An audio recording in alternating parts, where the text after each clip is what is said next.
On the night of February 24th, 1978, 5 friends piled into a Mercury Montego and drove into the dark. Jack, Bill, Jackie, Ted, and Gary were men from Yuba City, California. They all lived with mild cognitive or psychiatric disabilities, and they played together on a community basketball team called the Gateway Gators. By all accounts, they were fiercely loyal to one another. That Friday night was completely ordinary. They drove 50 miles north to watch their favorite college basketball team play at California State University, Chico. After the game, they stopped at a local convenience store. They bought snacks, laughed, paid in cash, and got back into the car to head home. No one ever reported seeing them alive again. The drive home should have been a straight shot south. Instead, they veered north, driving 70 miles off course. This route dragged them into the Sierra Nevada, plunging into the Plumas National Forest just as a sudden winter snowstorm hit. 4 days later, a search team found Jack's 1969 Mercury Montego. It was parked on a remote dirt logging road, far up in the freezing wilderness. The engine wasn't stalled. The car was in perfect working order. The doors were found unlocked. One window was rolled down. The snacks they bought after the game sat half-eaten on the seats, and the gas tank was still a quarter full. Only the car keys were missing. 5 men walked away from a functioning, fueled, enclosed shelter, leaving their food behind to step out into a pitch-black winter blizzard. Only one person came forward with a sighting from the mountain that night. A man named Joseph Shans had gotten his own car stuck on that same remote road while checking snow conditions. Around 11:30 p.m., Shans saw headlights approach in the blizzard. He spotted a group of figures moving outside and thought he saw a woman holding something that looked like a baby. He called out for help. Immediately, the figures stopped talking. The headlights snapped off, and the group dissolved into the darkness.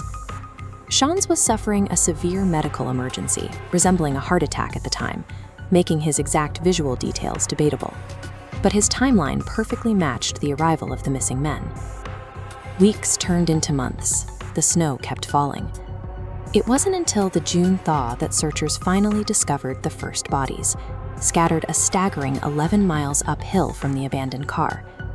Jack Madruga and Bill Sterling were found first, heavily scavenged by animals. 2 days later, Jackie Hewitt's skeletal remains were discovered under a manzanita bush.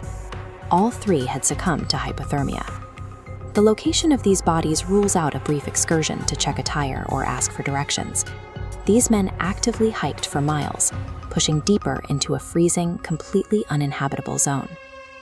Near Jackie's remains stood a small metal cabin used by Forest Service firefighters. The door had been forced open. Inside, on a bunk bed, lay Ted Wire. Ted was wrapped from head to toe in 8 separate bed sheets. His shoes were missing, his feet were completely black from frostbite, and he had lost nearly half his body weight. He had starved to death. Yet the cabin was a fully stocked survival cache. It contained dozens of military sea rations and freeze-dried meals, enough to feed the group for months. Aside from a handful of opened cans, the food was untouched. Ted lay starving for weeks with blankets, matches, and a propane stove sitting openable within arm's reach. On the small table beside him sat his wallet, still full of cash. Next to it lay a gold Waltham watch, one that investigators verified belonged to none of the 5 men. The final piece of physical evidence in the trailer was a pair of tennis shoes. They belonged to the 5th man, Gary Mathias.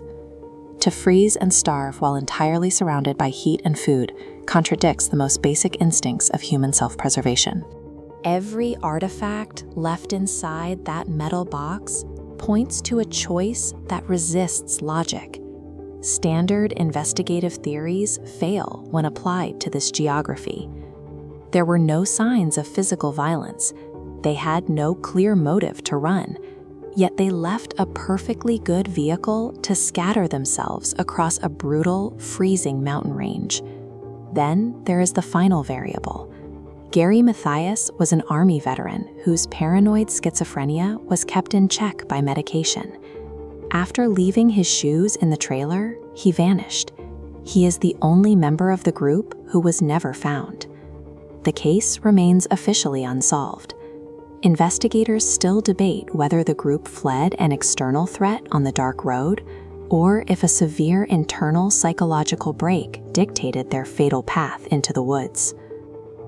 48 years later, the heavy snow still falls on those same remote logging roads.